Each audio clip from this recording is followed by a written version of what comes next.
podcast is part of the Sports Social Podcast Network.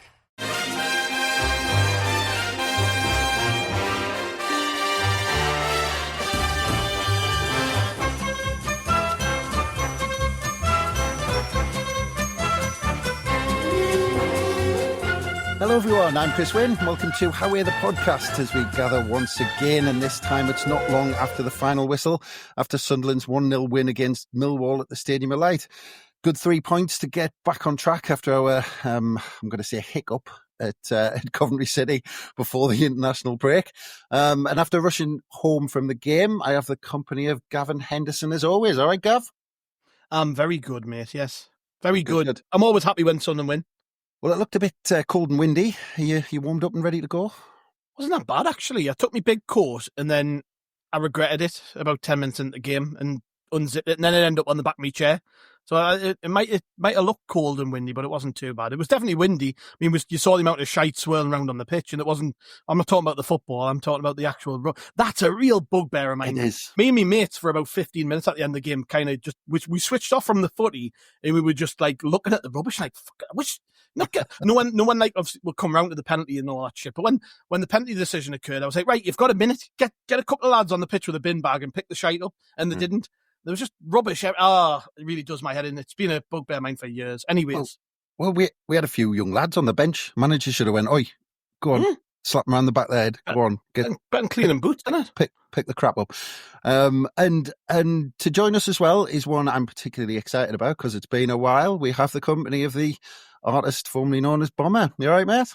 Hello, Chris. Yeah, it's good to be back. It's been a while. Yes, it's been a while. Far too long as always. Just on that rubbish thing, have you ever seen, even on the box, another stadium where that happens? Because I'm not sure I have. No, I haven't. And it is, like, as Gav said, it was embarrassing for him sat there in the stadium. I've even watching it from home felt embarrassed. It's like that. It takes your attention away from the game, and all you're doing is looking at crisp packets and pie wrappers and everything else just swirling around. And yeah, like, you can't be the only people who notice it. There's got to be some sort of grounds officials there who notice that, but nothing ever gets done about it. And you can always tell how windy it is at the game by the volumes of trash that is just swirling around the pitch. There was a point where the ball was coming to Patterson and he was under pressure, and there was like a carrier bag in front of him, and I'm thinking, oh, this is going to happen, isn't it? And I was like behind me hands, worried that the goalkeeper was going to slip on a carrier bag. There was some big red bag as well that Job kept stepping on, and I was half expecting him to slip on that and twist his ankle or something. I was just about to say, there's two things about that red bag. One, it got everywhere. It was all over the pitch. And two, who brings a red plastic bag to the match? Was it not from the display before the game? Because they're normally plastic, aren't they? It might looked like a carrier bag, though, but there was only one. It did look like a carrier bag, yeah. Well, yeah. I'm just thinking because I'm pretty sure they don't use card anymore, do they? They use plastic. I'm fairly certain. Might have been off that. Well, I mean, that was no excuse. I mean, yeah. By the way, we won today. Yeah. Oh, yeah. No, we've now done about 3 minutes on the crap on the pitch, and if we could do a back and track, it would be "I am Carrier Bag Man" by The Fall. I don't know if anyone else has heard that out there, then then reply to the podcast. Anyway, yes, we won. 1-0 win, 3 points on the board. I mean, Gav, we're going to get into the details, but good to get 3 points after Coventry. We needed it, really, didn't we? Yeah, and I think the performance was good. I actually thought we played really well at times. I mean, it wasn't a sterling 90 minutes where we were outstanding, but some of the football and the intricate play in the box was really good. We looked a lot sharper, which obviously you should do after a 2-week break, to be fair. But no, ultimately the most important thing was just to get the win. Try not to get bogged down in bad results and bad performances. We won the game. We got a clean sheet. I think, we would have all took a 1-0 win before the game, so I'm happy. Yeah, but I mean, just before we get into the details, I mean, just 3 points is 3 points, and we should just be happy at that.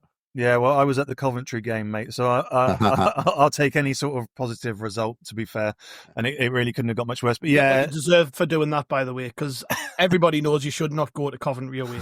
Well, yeah, there is that, Gav. But yeah, similar to what Gav said, Chris, it's a 1-0 win, it's a clean sheet, and we were looking after that Coventry game, wondering if we were going to win another game for the rest of the season. It was that bad. So you can't really complain about it. It could have been more. It could have been 2 or 3. We restricted them and kept a clean sheet. So yeah, happy. Let's go back to the beginning a little bit. Starting 11 came out. He went with there's been rumours all week about what he's been going to do at the back. Rumours which fullbacks might be fit. In the end, Hume made it. There's rumours about Anderson coming in, Bainbridge coming in, maybe moving to a back 3. We talked about it on pods a lot last week, Gav. In the end, he went with Brown at right back. And the other thing, when we were talking to Rob Mason as well, Rob Mason was just saying, well, next 3 or 4 games, we really rotate the side and make 5 or 6 changes, if not more. But there was no rotation in there, and obviously Brown at right back. I mean, what were your feelings about kind of not really rotating many players out? I mean, when you look at the bench, it was tough, wasn't it? I mean, we had Mayenda, Alexic, and Watson, and even Watson's not particularly established. He's only played 14 games, 15 games this season, and most of them as a sub. So we didn't have a lot. Alexic has barely played, and Mayenda is obviously, it's either him or Isidore play up front. So we were really down to the bare bones. So when we're talking about rotation, I'm thinking, well, who do you really rotate? I think we were really down to the bare bones today. So I'm pretty happy with what he did. I think given that Trai Hume's been nursing a problem, to see him on the pitch and playing pretty well is good, because it shows like it was the right decision for him to leave the Northern Ireland training camp and come back and get ready for this game. And although Alan Brown isn't a natural right back, I'm led to believe he's played there a fair bit. I think he's even played there for Ireland. So, happy enough. I think actually Alan Brown had a cracking game, considering that's not his normal position. I thought, did really, really well, got forward well, worked hard. When he had to drop into a back 4, he held his shape well. He did exactly as you'd expect from a player who's played 400 games in the Championship, just very assured. So I can't complain too much. I think in terms of the team selection, the manager's hands were tied, really. I know people probably wanted to see a little bit more change, but given the injuries and stuff, it was what it was. And Alexic, to be fair to him, I feel sorry for that kid, because he didn't even get minutes off the bench. But there's very little rotation could be realistically done. I mean, Anderson, you mentioned before, I was half expecting him to be starting because there were rumours before the game that he was going to start. But I'm just glad Trai Hume made it. It means he's all right, doesn't it? That's the main thing. Yeah, well, I'm sure the Northern Ireland management are going to be overjoyed that he buggered off and then played 90 minutes and scored the winning goal at the weekend. But I mean, Bomber, when you saw the kind of start 11, Brown at right back, Gav mentioned Bainbridge and Anderson. I mean, those two must be thinking, defensive crisis. We're still on the bench. We don't get on. Have we really got a future at the club? So I can see how they would be disappointed. Most definitely.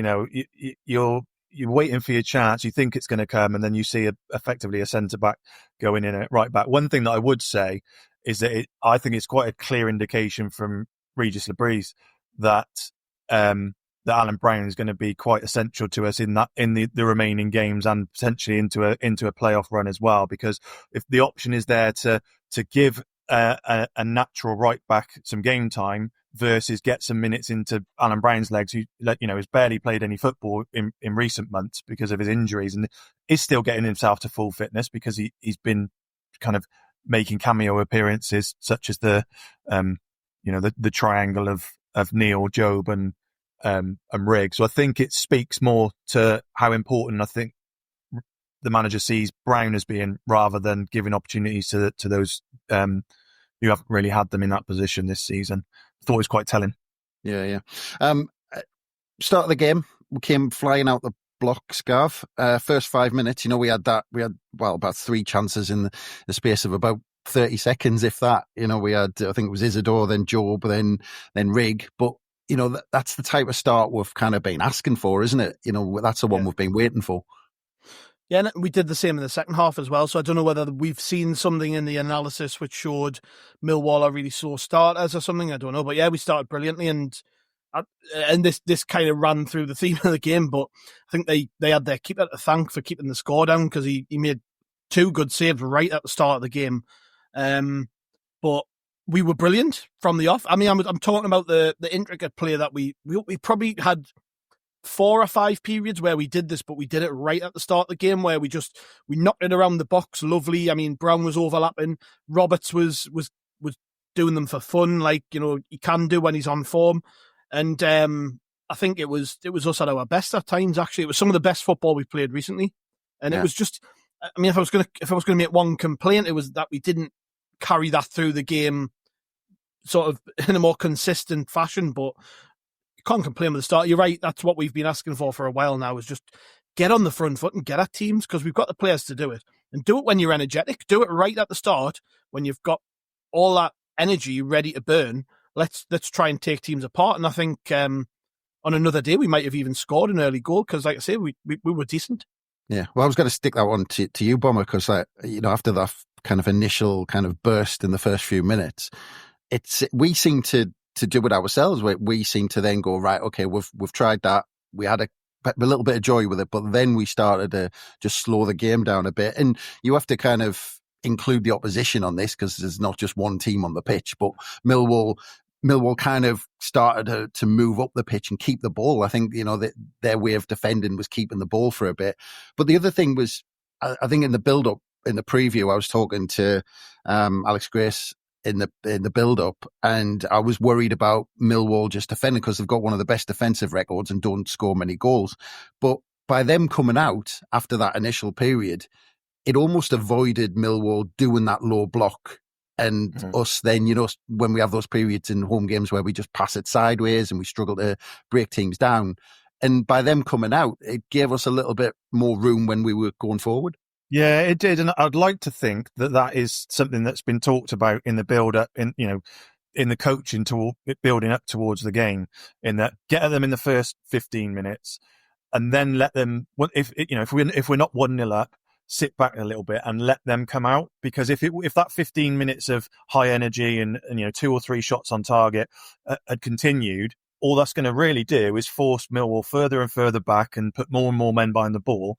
And as we've seen so many times this season, we're at our worst when teams just sit in at 2 banks of 4, or 2 banks of 5 even, and we don't create anything. So actually taking that slightly more defensive approach, whilst it's not necessarily good on the eye compared to the intricate passing and the creating the chances, from a tactical point of view, if it was what we were meant to do, it's quite a smart move, because it just draws them out, draws them a bit further up the field, lets them think that they've got a bit more of a footing in the game, and then we can go back to what we did. And like Gav said, we did it in about 4 or 5 patches, but pretty much at the start of the first half, start of the second half, and it worked a treat. All right, we didn't win the games 3 or 4-0, but on another day we could have, because such were the chances we created. Yeah, I mean, just touching on that, Gav, what Bomber's just said, I mean, do you think that's part of actually how we play? Like, we start off, all guns blazing, we come out the blocks, but then we dictate the pace, we slow it down. And then, as you said, there was 2 or 3 periods where we then suddenly almost switched it on and then went up a couple of gears and then turned it back down. Do you think almost we pick and choose when we're like that and we do that press and we try and pin teams in? Yeah, I think that's the way we're coached, to be honest. I think he's quite methodical with how he lays the game out ahead of the game. But to be honest, it helped us as well that Millwall came and tried to play a bit. Because we've talked about this loads recently. All you've got to do to come and get a result at Sunderland is put 11 men behind the ball. You're more than likely you're gonna get a point. I'm just looking at the stats here now. Millwall actually had the lion's share of the ball. They had 55%. So they'd actually, and we were told this in the preview, weren't we, by Alex Grace? He said, I fancy us to come and try and play a bit against you. So, knowing that Alex Neil wants his team to play on the front foot, it suited us. Chris, we've talked about this so many times this season. When teams come and play against us, it suits us. And I'm going off a bit here, but that's what gives me a bit of confidence about the playoffs, is because when you're in the playoffs, teams generally who are going for promotion can play a bit, and that suits us. And unfortunately for Millwall, they just didn't have the players to outplay us today. It totally suited us. But we've got the players to really break teams down if we want to. It's just we need the space to do it. That's the problem. It's when teams pack a box and they put 11 men in there, we generally struggle to get round them.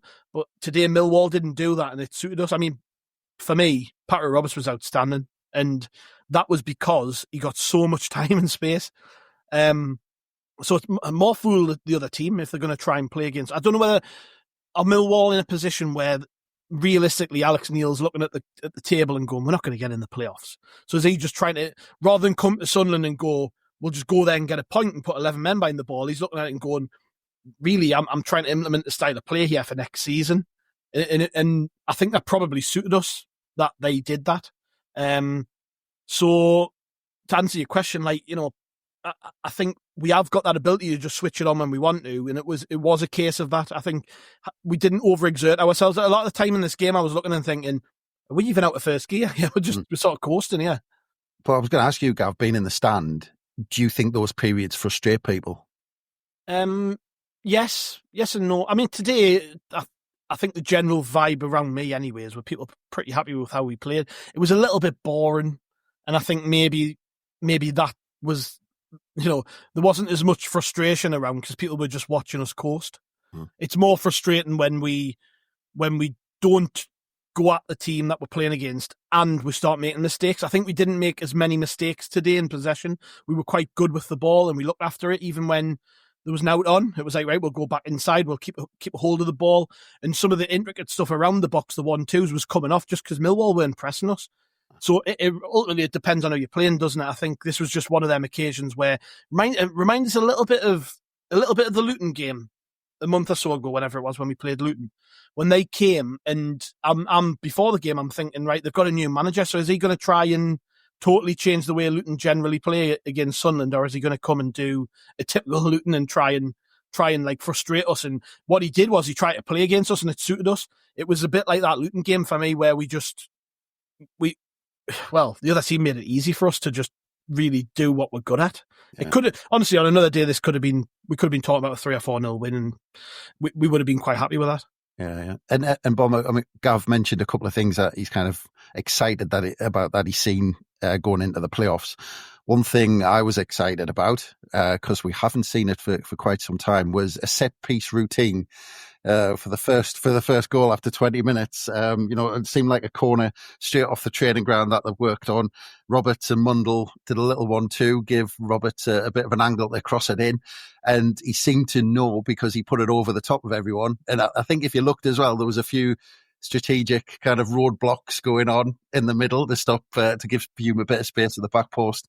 But he came storming in the back post and volleyed it in. But it's been a while since we've seen a proper set piece routine, isn't it? Yeah. I mean, we used to get we were at the start of the season, we were getting quite excited by those because they were coming off for us, and then we seemed to revert back to not trying anything at set pieces and just putting a ball in the box and not really creating anything. But yeah, it was definitely one off the training ground, and the best thing about that whole set piece routine was actually the timing of Trai Hume's run, because he was exactly where the ball was going to land at exactly the right time just to make that connection with it. If he's a little bit too early, it's behind him. If he's a little bit too late, he's stretching for it, and he doesn't get anywhere near the connection that he actually gets. But yeah, you're right. There's a few strategic blockers to stop getting out there, but it was all about the timing of the run. I think, having watched it from a couple of angles, even if those blockers weren't necessarily there, nobody was worrying about Hume. He was kind of out of sight and almost out of play, and it almost looked like he was what the person there to stop a counter attack. And he kind of just drifted in. It was all perfect, which is not something we've been able to say recently for anything Sunderland related. So yeah, it was pleasing to see. Yeah, and just quickly, Bomber, Gav mentioned Patrick Roberts being good today. And I mean, you talked about the timing of the run, but the ball had to be spot on. I mean, Hume almost didn't have to break his stride. Yeah, you're right. But that's kind of what I expect from Patrick Roberts. So I've probably done him a bit of a disservice, because that's one thing that one of the best attributes that he's got. Obviously, the ball at his feet when he's at his best, he's phenomenal. But I think we underestimate just how good a ball player he is in a set piece situation or in a crossing situation. He can be very, very good. We just don't see it often enough. But Roberts is a bit disadvantaged in the team as well, as he seems to be the one that everybody feels disappointed in when things aren't going wrong, and as a team we're not playing that well. he seems to be the person who's almost like singled out for a lot of he just loses the ball, he doesn't do anything, this, that, and the other. So it was pleasing to see him play so well. Gav's quite right. He was fantastic today. It's the best probably Patrick Roberts has played for us for a little while. And he got what he deserved, and he should get the praise that he deserved for it, because you're quite right. The ball was fantastic, and I've, hands up, not giving him the praise he probably deserves, because it's what I should expect from him. Yeah. And I mean, it was about 15 minutes later, Gav, that we had half a penalty shout, but I mean, it wasn't much of a penalty shout, and it's not really kind of what I want to talk about. But Isidore went down, and he had one in the second half as well, and I want to kind of talk about Isidore's performance, because I don't know what you thought about it, but if he frustrated a few people, and to me, he was busy. He put the Millwall defence under a lot of pressure. And he had a couple of decent runs where he ended up losing control of the ball. It kind of bobbled in front of him. One where he was, I think if his foot was half an inch lower or something, and he studs caught him, he could have had a red card instead of a yellow card. But what did you make of Isidore up front? Because I thought he had a bit of a mixed day. Yeah, he started really well. When we were talking about that first couple of minutes, he was involved in absolutely everything, and then went missing for a big chunk of the game where I didn't really notice him involved in that. But just on the subject of penalties and penalty calls and decisions, I think Isidore's his own worst enemy in that regard. I've said it all season. He goes down far too easy. I mean, you want to see the big difference for me between him and Mayenda, right? Isidore does that. As soon as a man comes near him, he's down, and he's really dramatic with it. It doesn't look natural. So there's probably been times where he actually has been hit and he has been tugged, and like, he just makes everything look so unnatural and theatrical that he doesn't get away with it. And then right at the end of the game, you watch Elijah Mayenda when he knocked that ball. I think it was Cooper, the centre-half. He knocked it round him. Cooper levels him, really. And Mayenda it's like he hadn't even been hit, and he just kept going. That's the big difference between those two players for me. Elijah Mayenda in those situations where Isidore could, he's within his rights to try and win a penalty. I think Mayenda just cracks on, and like, someone needs to have a word with Isidore about the way that he approaches those situations. I know it's a split second thing, but it's not the first time. He does it nearly every game he starts, where someone comes within 5 yards, either in a free kick situation or a penalty situation, and he just chucks himself to the ground. It's really frustrating. That's more frustrating than you're seeing people were frustrated with him. I think a big part of that is because of that. It just stay on your feet, crack on. There was that one, I think it was the first one, and it might be the one you're talking about. He got down the outside of the defender and went down. He didn't need to do it. If he just carried on, he might have got a shot away. So yeah, it's a big frustration of mine with him. Yeah, there was one where about 15 minutes to go though, where he did the opposite, where he was getting fouled outside the box. And if he'd gone down there, he would have gotten the free kick. But he went onto the box and then chucked himself over. But I mean, just to get your take as well, Bomber, on Isidore, because there was about 10 minutes into the second half, he had that header right in front of goal where Rig basically put it right on his head, and he was only about 3-4 yards out, maybe a bit more. I might be doing him a disservice, but the keeper made a good save. But if he headers that down, that's 2-0. Yeah, I mean, in the moment, it felt like a good save. I think in reality, any striker who's heading the ball straight at the keeper should be expecting to save it. Personally, I think Isidore should be doing better with that, because it wasn't like it was a header that he's had to climb over the back of two defenders to get to. Like you said, the ball was pretty much planted on his head in the middle of the goal. And it only needs a yard either side, and it's in the net because the keeper can't react to it. But the fact that it's kind of like headed straight at him, at the goalkeeper's face, it makes for a good save on the telly, and the commentators applaud it as a good save. Yeah, but in reality, if he doesn't save that, it probably hits him in the face anyway. And we're talking about him, saving it with his face rather than tipping it over the bar or whatever it was that he did. So yeah, it's disappointing that didn't come off for him, because he is kind of in a little bit of a drought, if we can call it a goal drought. But I think he set such a high bar for himself now. That period, that run that he had, up to and including the Middlesbrough game, he was absolutely unplayable. And unfortunately, that's the Wilson Isidore that we expect every single game now. And actually, you forget that before that, he was very, very good, very, very quick, very good on the counter, but he wasn't scoring every single week, and he wasn't the unplayable, Wilson Drogba that we now built him, or he's built himself up to be, in that January, February time. Make no mistake, he's still a fantastic player for us, and he's an absolute find. But yeah, the other thing that frustrates me with him, and we haven't seen it so much in recent weeks, one, because he's been on the bench, but two, the teams that we've been playing are a little bit more sitting in. But I mean, if there ever was a sure bet, Wilson Isidore one or more offsides is a pretty much as sure bet as it can be. So I find that more frustrating than him going down for penalties, because you're almost in a damned if you do, damned if you don't situation with if you're a striker, because if some of those, if he hadn't have gone down and he tried to stay on his feet and he'd sliced a shot or whatever, we'd all be shouting him, going, "Oh, just go down, man." So yeah, it's a catch-22, but I think it doesn't necessarily annoy me, but he's starting to build up a reputation with it now that people have cottoned on to. So there'll be a couple of times between now and the end of the season where he's going to be taken down in a series of events that should be a penalty, and he's not going to get them because it's the whole boy who cried wolf kind of thing. Yeah, I'm going to get me 50 pence out and get that bet on next time. Yeah. You'll got great odds for that, Chris. Well, I'll win a few pence. They all add up, Gav. And yeah, so we played out the rest of the first half. It was pretty slow tempo. I mean, the notes I wrote down, Gav, were in control without dominating. And we kind of came out the second half, and we, as you said, the first period of the second half, we had that chance, like I said, Isidore, after about 10 minutes into the second half, we looked dominant again. Tempo wasn't too high. But does it worry you at all? I mean, we talked about the Isidore chance. There weren't, after that first 5 minutes, we got the goal, half chances, penalty shout. Did it concern you that we were in control, but we weren't really creating that kind of clear-cut chance where we took it to 2-0, and at 1-0, even if you're playing someone who doesn't look like scoring, all it takes is one daft free kick or a deflection of someone's backside, and that's it. They're back in it.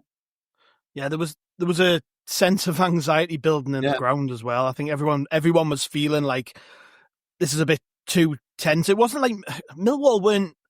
It's not like they were doing things to make us nervous. They didn't have loads of chances. They had that one right at the end, which I don't know about you. I know we might come onto it, but it was a blatant handball for me. But other than that, they didn't really create a great deal. But it's just that natural thing that anxiety builds when you're not putting the chances away. And we did have chances. I mean, that Isidore header, I've only seen it in real life, so I haven't seen it back. But for me, I think there wasn't much weight on the cross, and it was actually quite a good save by the goalkeeper, despite it being straight at him.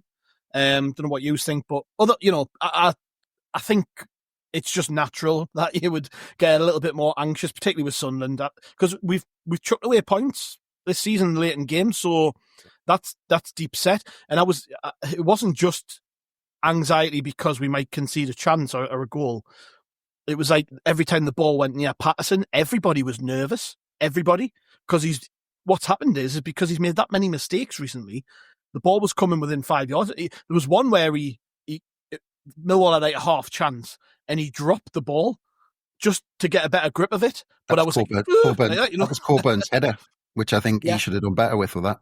Yeah. So there was a few moments like that where Patterson, I don't think nobody's confident in him at the minute. I mean, he was kicking the ball. It happened within about the space of 45 seconds. He had one goal kick which went out the left-hand side for a throw-in, and he had another one which went out the right-hand side, and you're like, God, it just, obviously the anxiety and the confidence and everything just sort of, it all comes to a head at a point. But that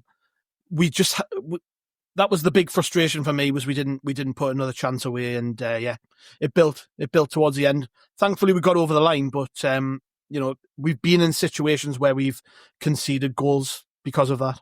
Yeah. Well, how much does that worry you, Bomber? Because I mean, this season at low, look, we've got the results. We're in fourth place, 72 points, so we've done all right. Won 20 games out of 39. If you just look at the bottom line, but there was two or three times I think we've beaten a side by more than one goal, and it's like that. We haven't quite got that ability to finish sides off and get that second chance, get that second goal and get that lead. I mean, does it worry you? It does, particularly as we wind down the season and start going into a playoff run. I think I'm pretty safe to say that we'll be in a playoff run now.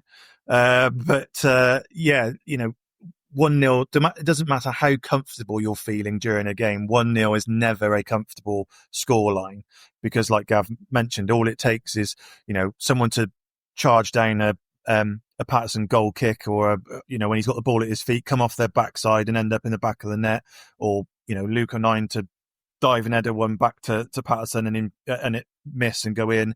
You're always susceptible to that error or that freak piece of skill or a mistake or whatever that actually takes a 3 points and a comfortable victory away and turns out into a disappointing draw. And we've had far too many of those this season where we've either drawn matches or lost matches towards the end in games where we really should have been quite comfortable and were quite comfortable for the vast majority. It does worry me going into a playoff run, most certainly. Yeah, all it takes is for Patterson to slip on a red plastic bag, of course, There you go. Something stupid like that. Well, look, Gav, let's get on to penalty because I know you're itching to talk about that. But I want to highlight something at the beginning of this, which again, because I think sometimes he goes under the radar with doing things like this. Sometimes he does the dirty work or he's just there without people realising it. But this all starts with Job reading the game, which I think he's learned so much this season playing in that position. I think he's made this position what he's going to be in his career now.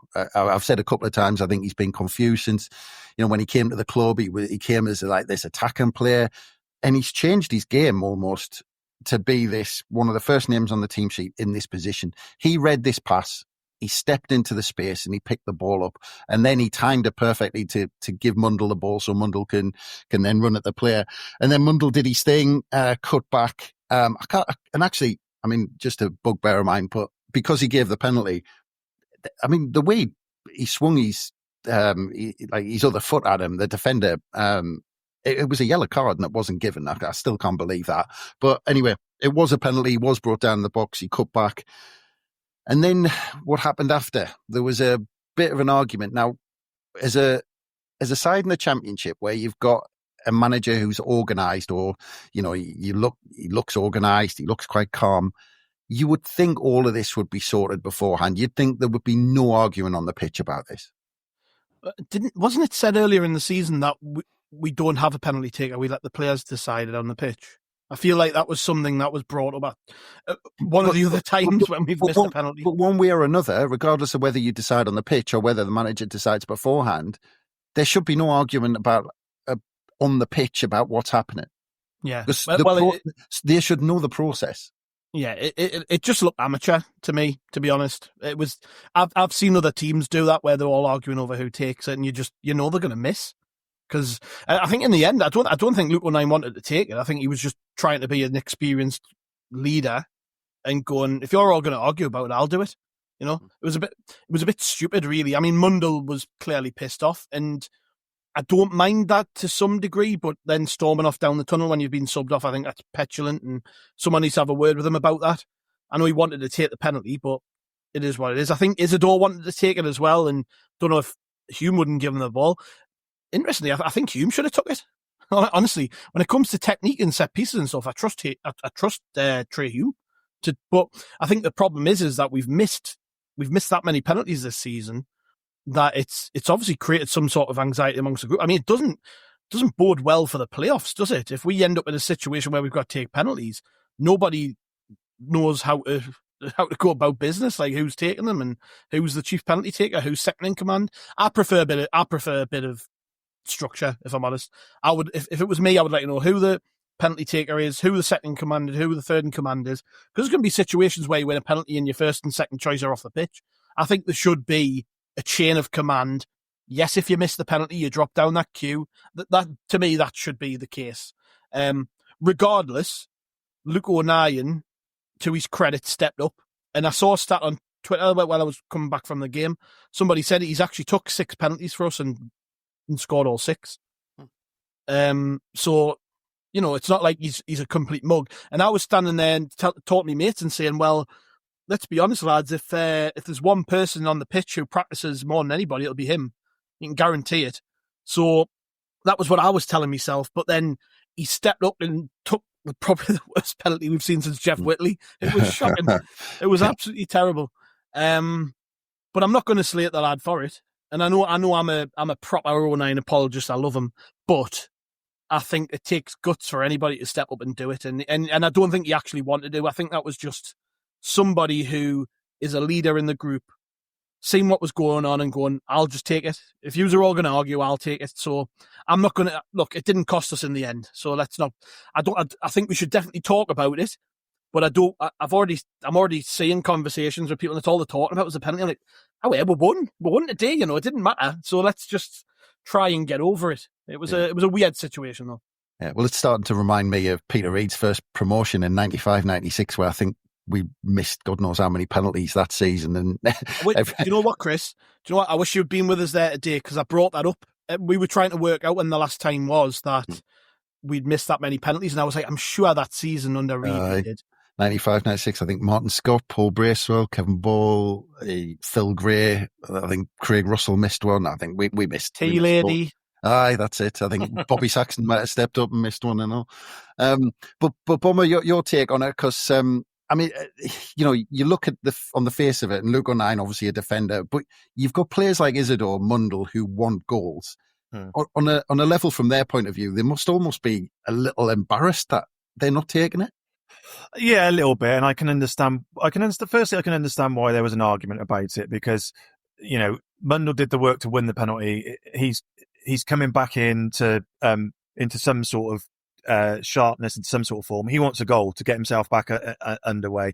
Isidore, like I said, he's not quite at the levels where we saw him against the likes of Middlesbrough, etc. And he probably thinks I want a goal, because up until then, he was in line for the Championship Golden Boot, or at least in the conversation about it, probably not so much anymore. And strikers, for me, a striker or a forward player should always want to take a penalty. So, like Gav, I've got absolutely no problem with them having a little tussle over who's going to take it. I'm going to take it. No, I want it, etc., etc. But yeah, in terms of the penalty itself, if you're going to decide that Luke O'Nien is the person to take the penalty, I was hoping for a bit more of a psycho Stuart Pearce, absolutely smash it down the middle, and then a big double fist pump, come on, behind it. So when I saw probably one of the most famous penalties I've ever seen in my life, I was really disappointed. It was really not Luke O'Nien-esque. He is Mr. kind of blood and thunder and an effort, and the penalty was just anything but. I was interested why, if they've taken the decision that actually you two are bickering about it, so neither of you are taking it, why they didn't throw the ball to Patrick Roberts, because he's the only person who scored a penalty for us this season. I've just had a quick look at our stats now whilst Gav was talking, and we've had three different penalty takers. Patrick Roberts, although to be fair, Patrick Roberts has also missed one, but he's the only person who scored for us in those five. So I was surprised that Luke and I thought, well, I'll just take it then, rather than go, if not, neither of you are having it. Here, Patrick, you go and have it.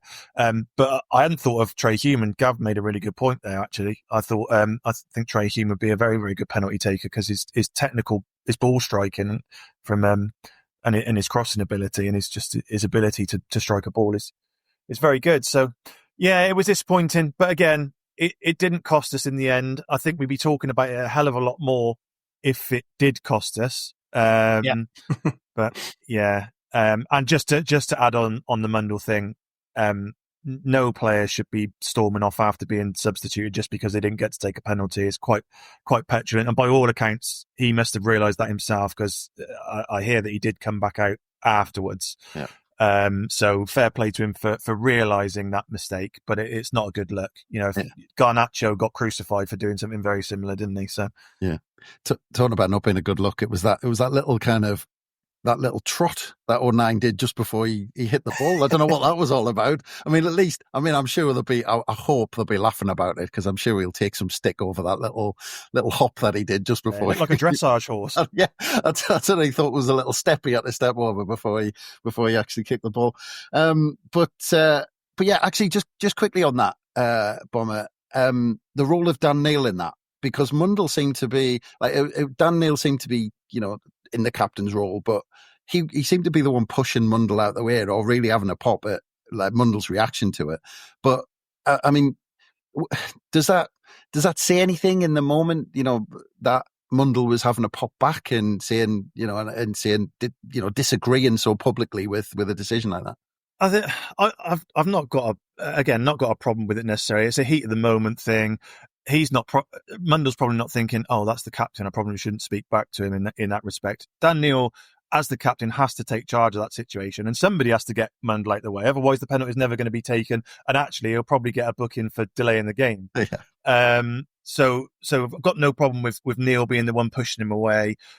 I've got no problem with Mundell turning round to him and having a bit of a pop back. And I'm sure they're sat wherever they're sat now and not even really discussing about it or having a laugh about it.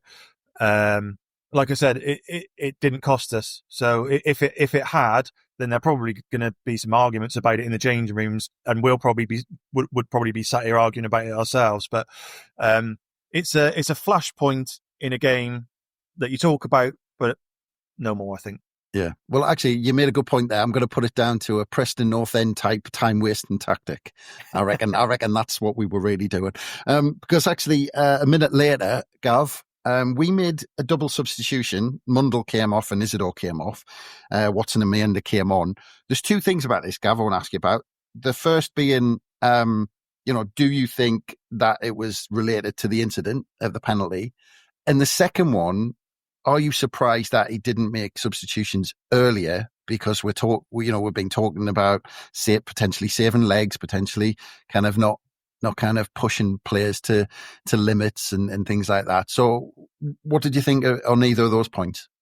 I might be wrong here, but I'm pretty sure that Watson and Mayenda were standing waiting for a little while to come on. Right. So I think he was already going to come on.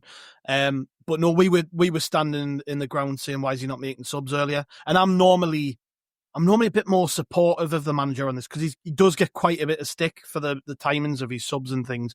And a lot of the time I stand back and I go, actually, I can kind of explain it away. But in this instance, I couldn't, because I thought Mundell looked tired. He did really well to win the penalty, but I actually thought he had a pretty poor game, Mundell. And I thought he looked tired. I thought he was starting to, he wasn't given that extra 10% to get the balls and things like that. And sometimes the ball was coming into him and it was just bouncing back off him. Like, as you'd expect someone who's not played a lot of football, he's going to tire naturally in games. So I thought he possibly got 10 or 15 minutes more than he should have got. And when it comes to Mayenda, I understand why he didn't start, because he's been away with Spain. Isidore's been here. He was fresh. He was ready to go. Totally get that. No problem with that whatsoever. But we know what Mayenda's like when he comes on. He's absolutely electric. He chases down ball. And it was at a time in the game where Millwall were just starting to get a little bit more control. And I'm thinking, right, this is where we need to break the game up. This is where we need to make a sub. So I'll be interested to hear Regis's perspective on why he waited till, 82 minutes? Something like that? 85, I've got written. It was even later than that. So I would be interested to hear his perspective on that. Look, it might be just because we had the low numbers on the bench and he thought, maybe this is the wrong time. I don't know. I think it's something that is a bugbear with a lot of fans when it comes to him. Not me. It's not something that particularly worries me about him. But on this occasion, I think, he maybe got it wrong. Yeah, we were talking about, the chances that Millwall could get a lucky break and get back into it. 92nd minute, Bomber.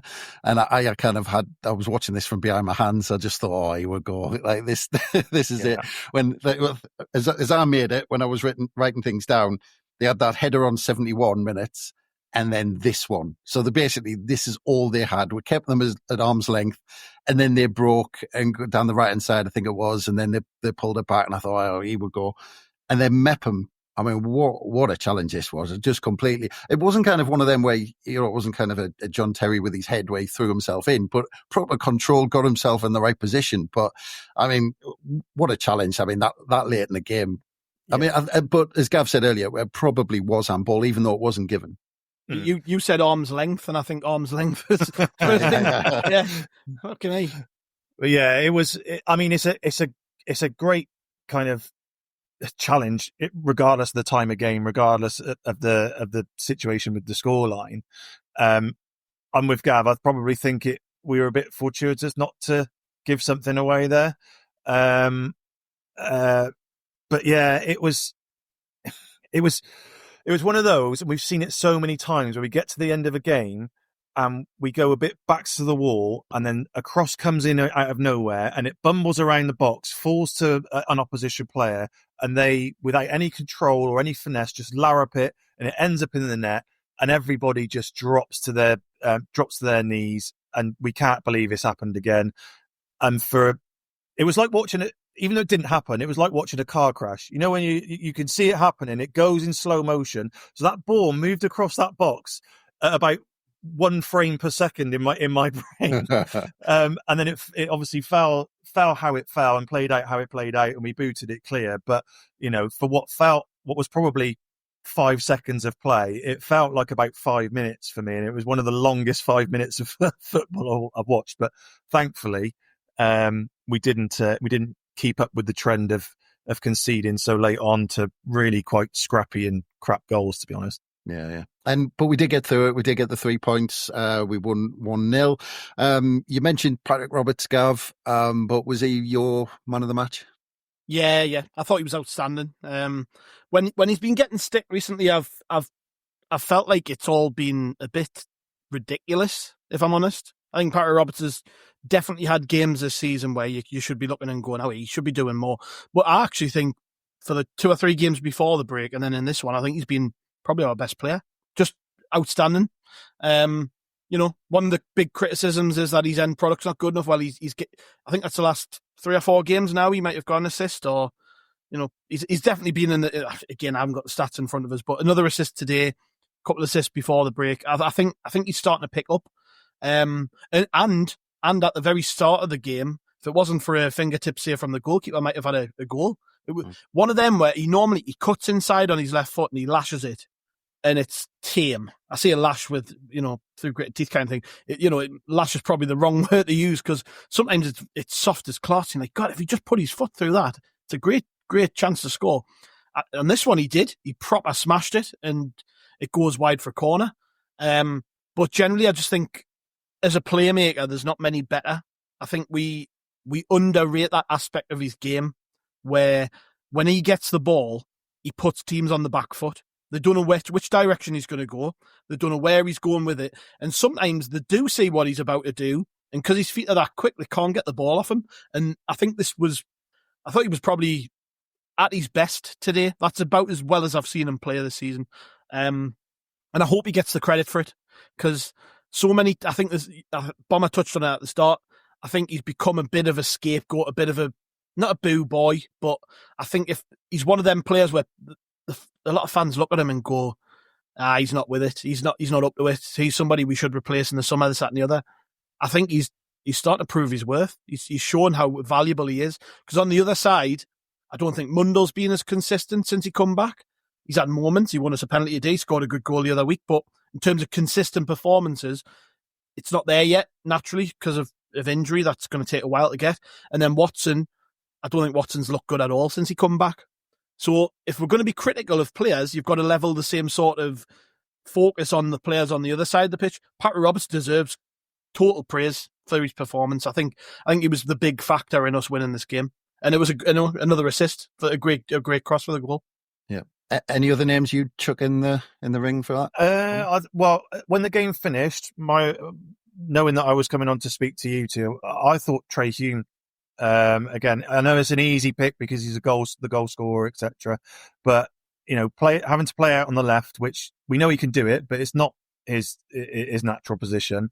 There was a lot of the stuff that was good about us going forward was by and large, either from Roberts or from him doing what he does from a fullback position in coming a bit more central.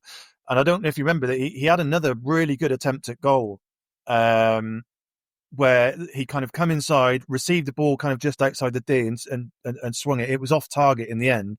But I thought he was really, really good going forward and defensively as well. He had a really good game. Completely understand why Gav has thrown Patrick Roberts in there. I've sung his praises earlier on today. So he deserves it. It's a coin toss, but for me, just to throw a different name in, I would say Trai Hume. Good stuff. Yeah. Well, let's have a look at the 3-word reviews that we put out on X. We've got sigh of relief. Well done, defence. Defence all in caps, which I don't know, emphasises the word defence there, but there you go. Utter woke nonsense with a picture of Luke O'Nien underneath. Trai Hume heroics. We've got decent clean sheet. Sky Blues over. I think that's suggesting that the Coventry defeat's been forgotten about. Thank you, Bomber. That's a good one, that. Yeah, I had to work that one out. You see, I'd erased the whole Coventry thing from my mind. So we've got shootout loss pending. I think Gav touched on that. Hume sounded really Geordie there, by the way. Shootout. There you go. That's the least to say about that, the better. Something you mentioned, Gav, Hume for penos. Boring penalty subs. Hume on pens, quite a few saying Hume for penalties. I think you probably read these first. 3 points, no injuries. They've combined 3 and points together to try and make it one word. I'm not sure that quite counts, but championship ref shite. I actually thought the ref was decent. If I'm completely honest, I thought it was one of the better ones. Is he still I thought he was a Premier League ref, Bobby Madley. Yeah, I thought we've had a lot worse. I thought he was compared to. I thought he gave a lot of bookings for things that weren't necessarily bookings. He did seem to give a lot. Like, it didn't feel like a dirty game or a game that was full of fouls, and yet I think there were like perhaps 6 or 7 bookings in the game. I tell you what, for a standard crap championship referee, he probably would have sent Isidore off. Because I thought he was really calm in that situation and took his time and gave him a yellow. Anyway, threes, who cares? 3 points. Set play win, good in parts, and truly madly dipshit. So another one hammering the referee, but I thought he was half decent. But there you go. And I mean, just quickly, just to end us off, Gav. Look, 15 points gap now. Coventry lost, West Brom lost, Bristol City lost, Watford drew, Middlesbrough the only side to win in and around the playoffs. Look, 15 points. We need 3 sides to really go on a run and us to completely kind of just implode. So we're there now, aren't we, essentially? Yeah. I think that's the way we knew that 2-3 games ago, but it's just nice to naturally progress into, I think we're 2 wins away from being able to say we're definitely in there. But no, I think it was a good, confident performance. We did our job. I think, by the way, you mentioned a lot of teams there. Coventry are probably the team who breathed the biggest sigh of relief today, because they lose early in the day and then teams around them just drop points as well. So they've done all right out of this today, considering they lost. And again, I'm just looking at it and thinking it's all about us. You know, I'm praying Coventry aren't one of the teams in there. Like, I mean, I don't know if you've had a look at their fixtures coming up, but they've got some tough games coming up. So, you know, it's all about us, isn't it? We've treated this game with respect it deserved. The last thing we wanted was Alex Neil to come back to the stadium and get another win. It was very unlike his Stoke team's performance when they battered us last season. The midfield was non-existent for Millwall, where last year I thought Stoke dominated in the middle, and that was the difference. I thought Job and we didn't mention this, but Job and Chris Rigg I thought were brilliant. I thought Daniel had a bit of an off day, but Job and Chris Rigg thought had good games. And just a routine performance, one that we needed. Clean sheet, 3 points. If anyone's still whinging after that, I don't know what's wrong with you. You know, because for me, I'm just happy to turn up to the games and see my team win. And if we can keep a clean sheet too, a bonus. Yeah, and Bomber, you can have the last word. Are you pretty much the same as Gav? 7 games to go, pretty much locked in the playoffs. Yeah, I think we're there. Like I said right at the top, I think it's safe to have the conversations about the playoffs, because you know all those teams below us have got to pretty much play themselves as well. West Brom have got to play Coventry. They've got to play Bristol City. Coventry have got to play Middlesbrough as well. So they'll all be taking points off of each other. So yeah, I think we're safe. It's just about where we finish, whether it's going to be 4th, 5th or 6th, or likelihood is it'll be 4th. And I'll be honest, I don't really want Coventry to be finishing 5th.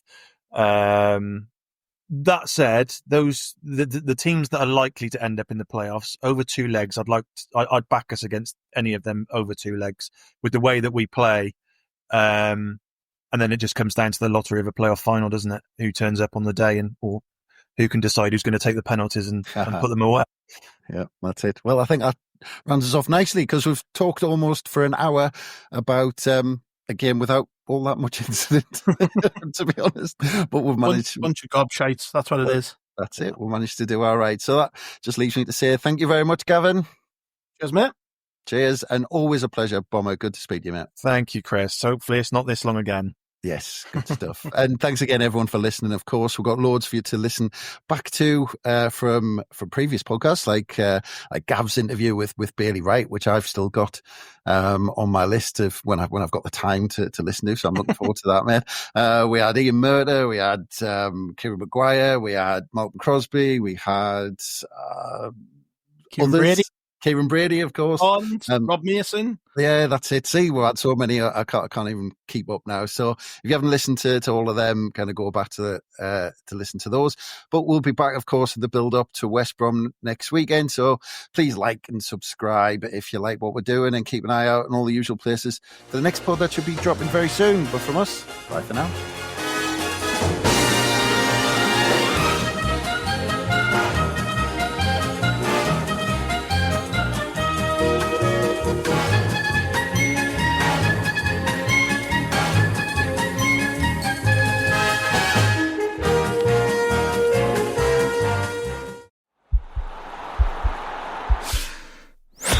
This podcast is part of the Sports Social Podcast Network.